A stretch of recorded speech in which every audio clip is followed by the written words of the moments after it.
할렐루야. 오늘도 주님과 동행하는 행복한 하루 되시길 축복합니다. 오늘 큐티 본문은 히브리서 6장 9절에서 20절 말씀입니다. 오늘 큐티는 소망의 풍성함이라는 제목으로 하나님의 확실한 약속에 관한 묵상입니다. 말씀 질문입니다. 왜 휘장이라는 피난처를 주실까요?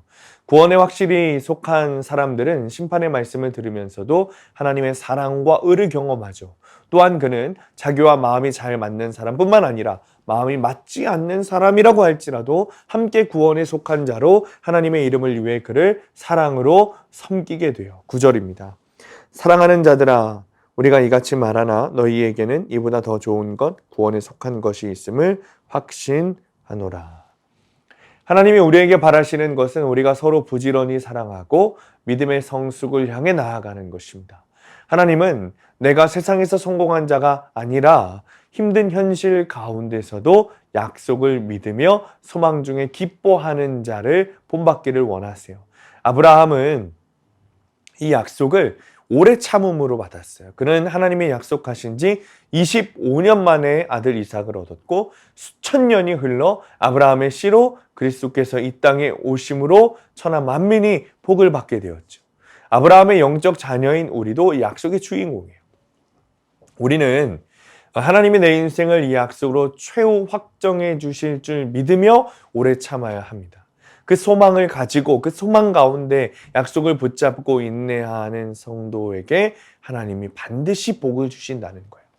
보이지 않는 하나님의 약속을 받으려면 믿음과 오래 참음이 반드시 필요합니다. 그런데 연약한 우리는 하나님의 약속이 혹시 변할 것 같아서 막 불안하죠.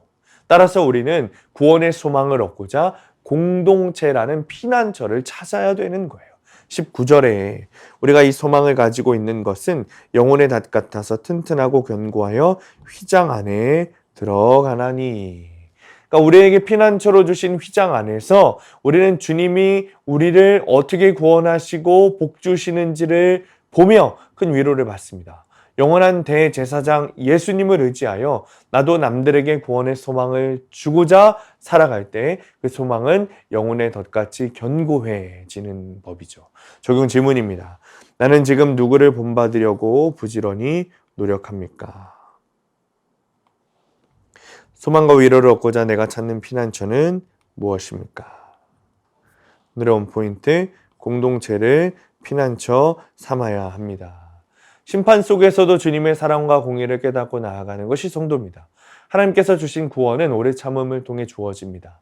늘 그 소망 가운데 거해야 합니다. 우리가 오래 참고 말씀으로 살아나가기 위해서는 휘장 안으로 들어가는 것 같은 피난처가 필요해요. 그것이 바로 말씀 공동체죠.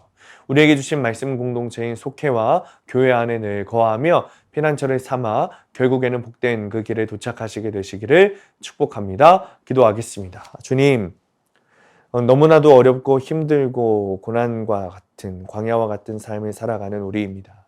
그럼에도 말씀을 붙들고 살아가기를 원합니다. 연약한 우리는 그리하지 못하니 휘장 안 같은 공동체 가운데 우리가 들어가게 하셔서 그곳에 피난처 삼아 늘 말씀으로 격려하고 말씀으로 함께 인도해주는 그 공동체 안에서 천국을 향해 좁은 길을 걸어가는 우리가 되게 하여 주옵소서. 예수님의 이름으로 기도합니다. 아멘.